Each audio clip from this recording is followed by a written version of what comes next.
Hello everyone and welcome to patch 2.2 for the cycle. I would say that this is our biggest balance patch yet, so we'll get into it. In the background I'll have some gameplay going, and in the foreground I'll have the patch notes themselves so you can read along with me. So for changes we have the Karma sound effects got changed overall, spawn rules for the map 3 got adjusted, power of looting step got added to the tutorial, increased the contrast of the evac locations on the map, the map name will now show on the in-game map now, and they've also revised some of the mission text to make it more clear and concise. They've improved the map selection screen, and it now shows additional information. You will be able to see the maximum number of players on the selection screen now. They've also added 3 new trio spawn points for map 3.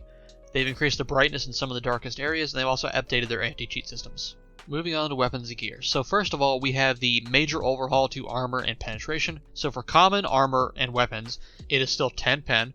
Uncommon or green, it is now 15. Rare, it is now 20.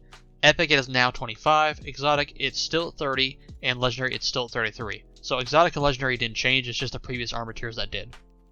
They've also reworked the damage formula to increase the differences between low and high tier gear. A 5-point difference between armor and penetration now means that you have a 30% damage reduction or amplification if you're, and vice versa. So the example that they give, if you have 15 penetration on your weapon, or if you have green weapon, and you're shooting common armor, which has 10 armor, you now deal 30% more damage to that target. If you have a gray weapon and you're fighting somebody with green armor, you're now going to have 13% damage reduction on your weapon. 10 points of difference is now a 23% damage reduction or amplification, and 20 points difference is now a 37% damage reduction or amplification. So what does this mean? This means that your armor is going to matter so much more after this patch. Now, while I haven't done any testing and I haven't looked up any of the statistics on the weapons to see what's changed, from what it sounds like, this sounds like a good thing, and I'm excited to see what changed.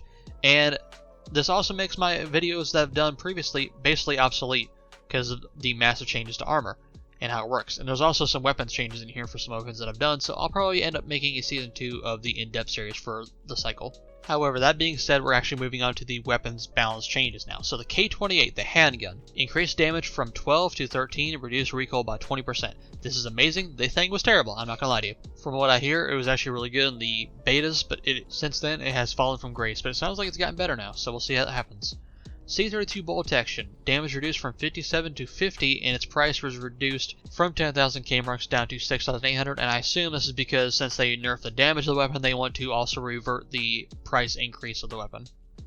The B9 trench gun, the Maelstrom, and the Shadowgun all got a movement speed decrease of 10%, so that means now with the weapon, instead of 100% movement speed, you now have 90% movement speed.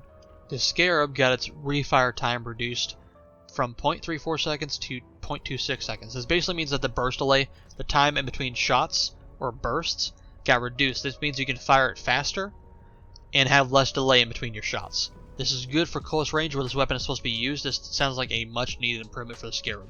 One final change for the Shadowgun is that it also got a nerf to its damage range. So instead of the maximum fall-off distance being 30 meters, it is now 20 meters. And at 20 meters and on, you'll be doing 50% of your total damage. This is a good starting place for nerfs for the Shadowgun. In my personal opinion, I thought this thing reached out a little bit too far for how powerful it was, and this looks like a good change. We'll see how it interacts with the weapon. The Karma one got its max size increased from 2 to 5, and the Zeus Beam got its recoil reduced by 50%.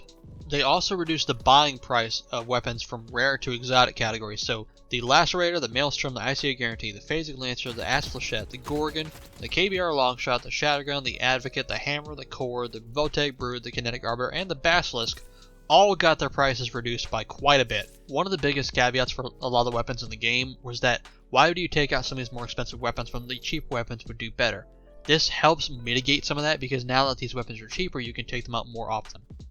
They also reduced the buying price of epic and exotic helmets and shields. And since they also adjusted these costs, selling prices and repair costs have been adjusted consequently. And the biggest change, the best change overall, you can charge your heavy melee attack while you're sprinting again. No more will your knife all of a sudden stop swinging because you didn't charge it up all the way. There was tons of bug fixes, way too many to mention.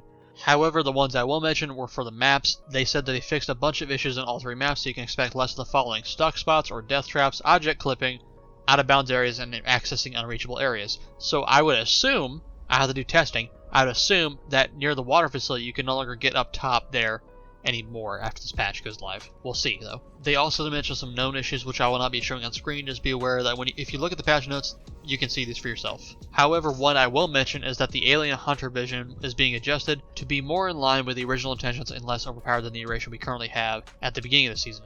We're testing the changes with the hope to re-enable that perk in the next patch if everything goes as planned. But with that being said, that's the end of patch 2.2.